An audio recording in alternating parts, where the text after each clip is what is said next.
try to have something, a little bit of light, they make them laugh, and they watch it.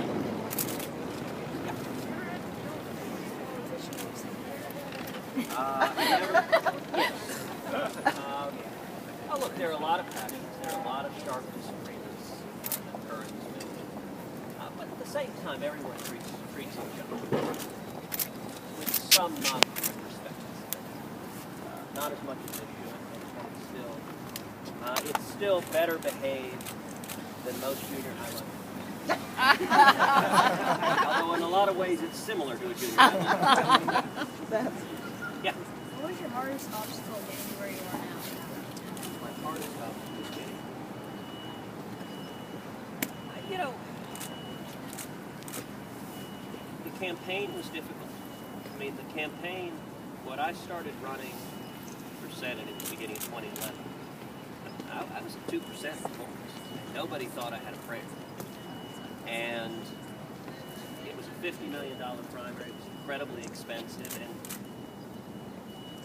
both the hardest part and the most enjoyable part was going through that campaign. The way we won the race was just building a grassroots team and a grassroots army across the state.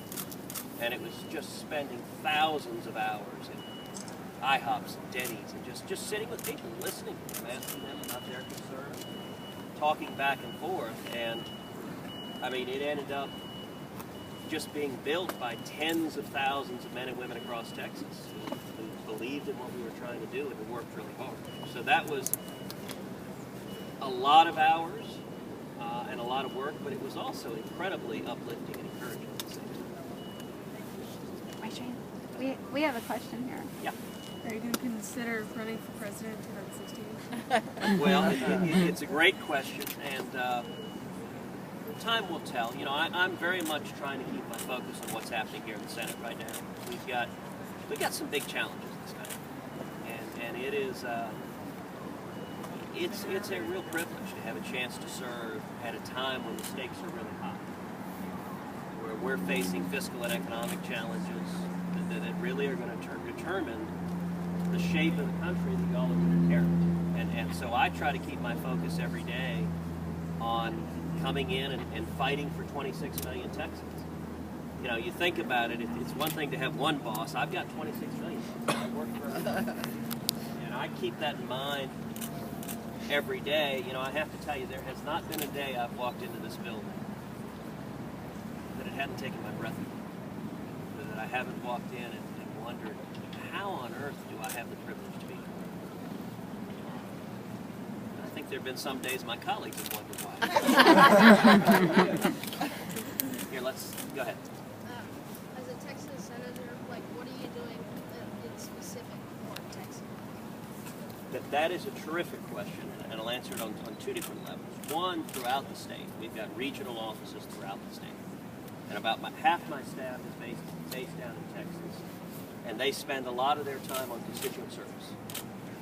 So we've got 53 people on staff. About half of them are in Texas across the state. We've got Fort Worth office, Dallas office, Houston, San Antonio, Austin, East Texas, West Texas, and down in the valley.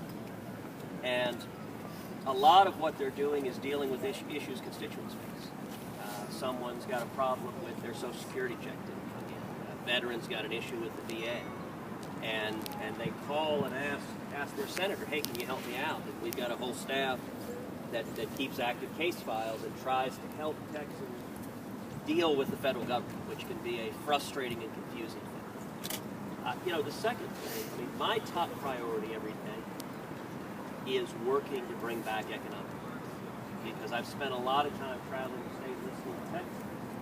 And what I hear all over the state is that the top priority of Texans is jobs and economic growth. That Texans want an economy that's booming, an economy where young people can come out of school and get jobs and get opportunity. And so what I've focused on every day is trying to remove the government barriers that there are to helping small businesses prosper and succeed. I try to look at it from the perspective of my dad. 55 years ago, my dad came from Cuba, and he has been, how old are you? Anyone here 14? Not quite yet? Well, when my dad was 14, fighting the Cuban Revolution. If you can imagine, just a couple of years older than you are now, finding yourself in the middle of a revolution, that's where my dad was. And he was thrown in prison. He was tortured when he was a teenager, when he was 17. And they beat him almost to death. And he left Cuba, he fled in 1957 and came to Texas. And he was 18, couldn't speak English. If you can imagine being in a strange country where you don't know anybody, you can't speak the language. And all he had $100. My grandmother was telling him